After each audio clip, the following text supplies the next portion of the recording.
Okay, I think we've worked on Fix the Connection issue with Mzwandile Masuku. He is joining us now live again from Eswatini. Thank you so much. Apologies for that issue. So let's just pick up where we left off, because the U.S. has deported 10 people from various countries, none of them from Eswatini. And I asked you both, under domestic and international law, can Eswatini even detain and accept these deportees that are not citizens? And if so, under what justification? Thank you very much, Biana. As I was saying, in terms of our law, we have protections that are guaranteed by our constitution to everybody that is within the kingdom of Eswatini. And these protections are accorded both Swazis and any individual that is found in the country. And also, international law protects individuals from arbitrary use of power and the recognition of human rights. So from the point of view that we come from, we filed the application to test and to bring to the court's attention this exercise of executive authority, so that the state is questioned on whether it followed and is in compliance with our law. And that is the test that we bring to our courts. Some of the first detainees were reportedly held in solitary confinement at correctional facilities. What does that tell you about how the deal is being implemented, and what concerns do you have about any rights that they've been afforded? Well, the starting point is, one of our prayers in the application is that we would want the agreement to be made public, so that we are clear on the terms of the agreement. Part of the prayers include also finding out under what law and authority these deportees were brought into the country, whether they followed immigration laws. And you will recall we filed an application trying to bring these individuals to court so we could ascertain whether they know the circumstances around their being brought here, where they are, whether they are being cared for. But what we know for sure is that they are kept at the maximum correctional facility in Swaziland, and we are being denied access to them, and they are being denied our attorneys.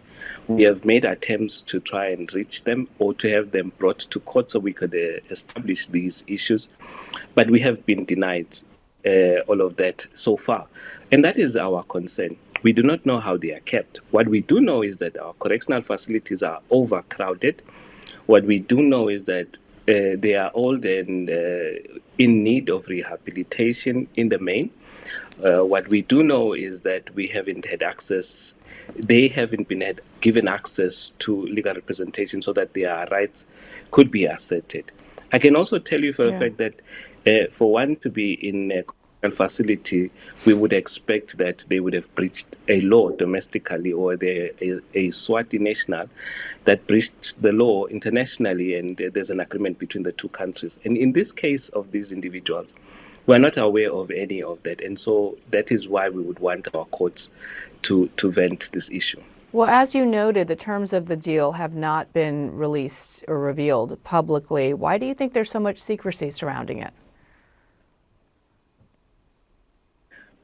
You see, that in itself causes great concern.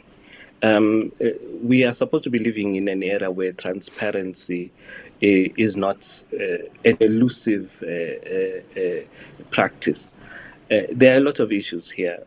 In part, we must determine whether the agreements follow due process, but also we must determine whether there is financial benefit from this agreement. If there is financial benefit, one would want to find out who is making a financial benefit out of this agreement. Does the benefit come to the fiscus of the country?